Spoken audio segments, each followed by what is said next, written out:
Welcome to the First Word Podcast, a podcast created by the culture for the culture. No resellers or hype beasts allowed. I'm your host, Edie Reap, and this is episode 1, where it all started. So, a little background on myself. I've been collecting, buying, selling, trading sneakers for at least 20 years at this point, give or take. I've been in and out of retail since 2012, so I have, a different outlook on the sneaker game. I got a different perspective being on both sides of the gate as a consumer as well as a retail worker. I also have a sneaker YouTube and a sneaker TikTok channel, so I'm on the creative side, quote unquote, a little bit as well.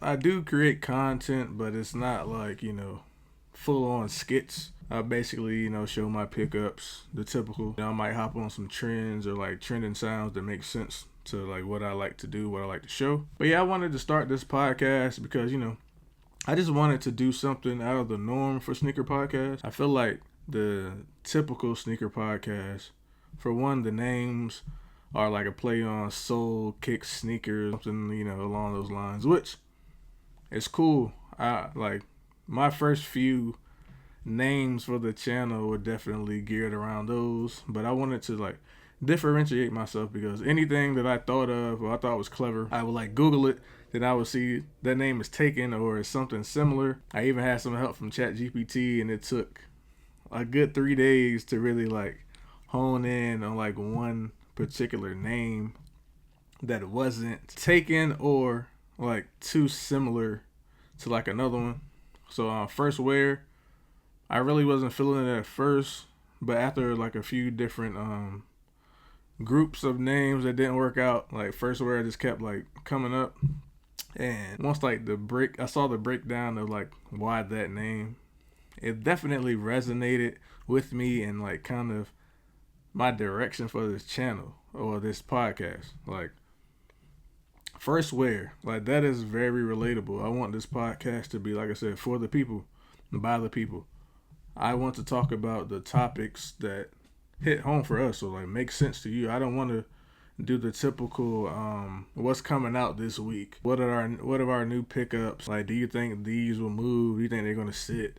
Should I wait till they go on sale? Like you can get that from the other podcasts. Like I don't want to be just another sneaker podcast that talks about the same thing.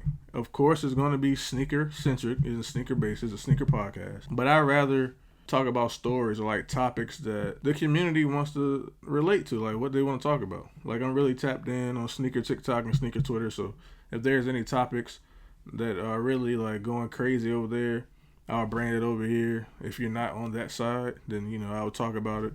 But I really like, my vision is definitely for the listeners, anybody that stumbles across this, to like submit topics that you want to hear, when you want to interact. I want this podcast to be interactive. I want whoever decides to give me a chance and listen to me, I want it to be interactive. I want you to engage with the community. I want to build a solid community, even if it's only like 10 people. I mean, hey, if you're engaged and listening every week and you're giving me topics every week, that's all I want. Like I don't need to be the top podcast. Like I don't want to take over the top spot. I want to be like the appetizer starting a week for your main podcast that you listen to, so you can get the weekly wrap-ups and the pickups and all that. But yeah, like first wear, it's just that feeling. I just want that good, feel good, type of vibe, type of energy. Like everybody can relate to that, whether you have 200 plus shoes or you have like 5, maybe 10. Or even if you just have that one pair of shoes that you love, and after you like run them into the ground, the color is completely different from when you purchased it. And it's time for you to get a new pair. And the first time that you put that fresh pair on, that first wear, you get like a different feeling. Like you feel good. And like everybody can relate to that. You get that fresh fit and you unds a pair of shoes that you've been waiting on. Perfect day, 70 degrees, it's real crispy. The air is nice, fresh. You feel good about yourself. So that's kind of like where I want to go with this particular podcast. Hence the name First Wear. I want that fresh, feel good vibe, energy throughout this journey. So hopefully, if you happen to listen to this, hopefully you see the vision and you want to be a part of that. Like I said, I want to build like a real community, solid community.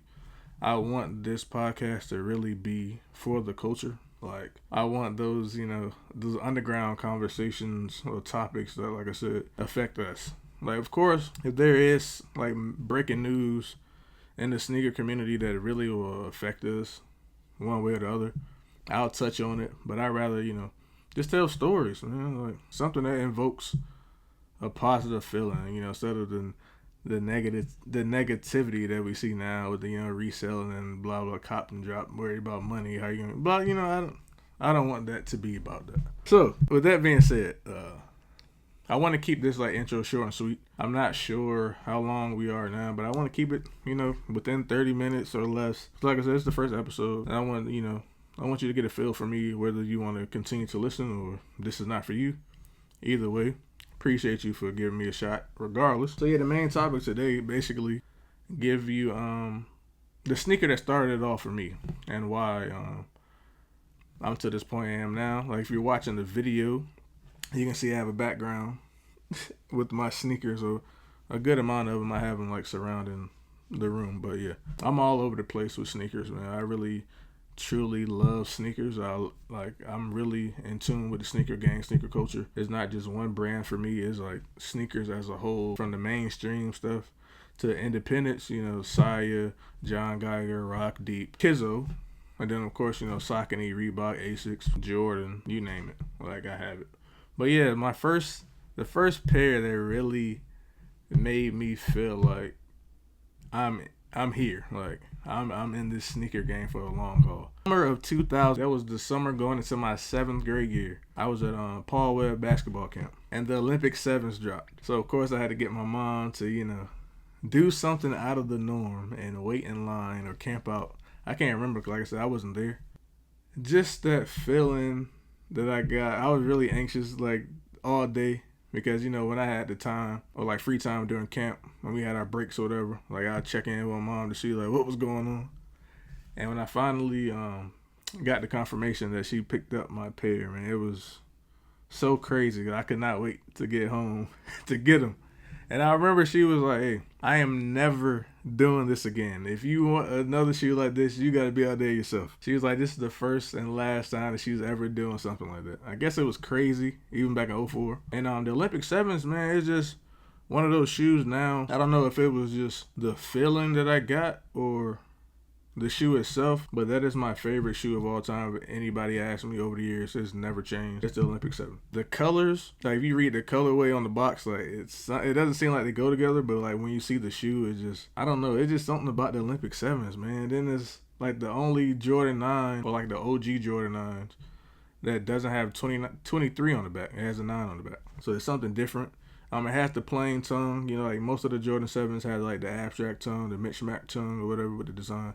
I want to say the Cardinals and the Olympics might be the only two that I can think of that just has the plain tongue. But I don't know, it's just like that feeling that I got to finally get that retro, and that like really started my journey. Like, I always liked shoes growing up, of course. That's what made me like want to get the Olympics, but like that kind of catapulted me into like where I am today. It's like I hit the ground running with, those Olympic 7s. So that's like my first real story, or like my story of what made me start collecting them, honestly. So yeah, that short and sweet, man, that's gonna do it for episode 1, really the introduction. So I just wanted you to get a feel of like who I am, what I'm about, why I chose the name, why I chose to start this podcast.